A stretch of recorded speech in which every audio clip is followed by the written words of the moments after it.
Good day po teachers! Welcome back po dito sa Learning Path kung saan po tayo nag-share ng latest step reviews and updates and free learning resources. So ngayon po teachers, ipibigay po natin yung updates about po sa ating clothing allowance. So kasi marami po nagtatanong kung kailan po ito darating at kung magkano po yung ating clothing allowance. So kailangan po meron po tayong mga supporting documents dahil gusto po natin ay objective po tayo sa pagtalakay po dito. So, una po is, kailan po darating, no? Ito po yung maraming tanong ng mga teachers.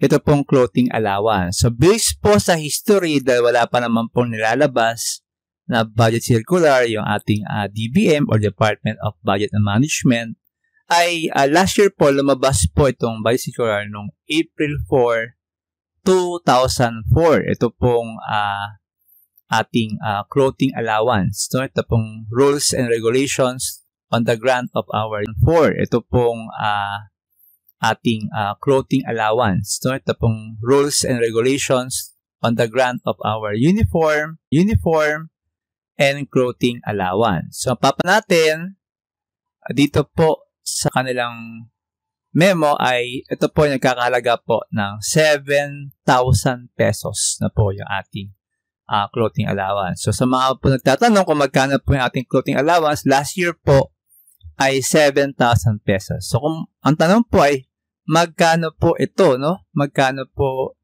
ang susunod po nating clothing allowance this year?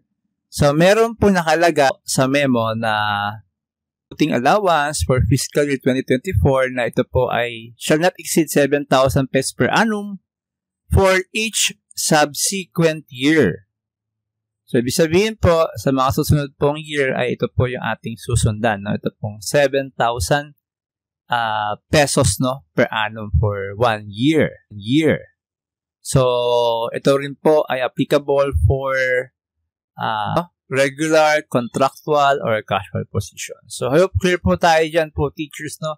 So, at this moment po ay 7,000 po per year yung ating clothing allowance. So, ganun din po sa mga nakaraang year po.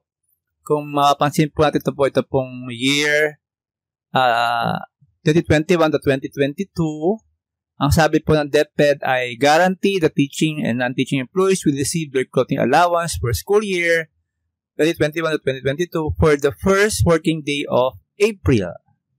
So, sa mga ating po mga kasamaang teachers and other employees po ng DepEd ay April po dumarating yung ating clothing allowance. So, magandang balita po to dahil meron po tayong aasahan this coming April. And hopefully po, magkaroon po ng consideration po, no, yung ating update naman po sa ating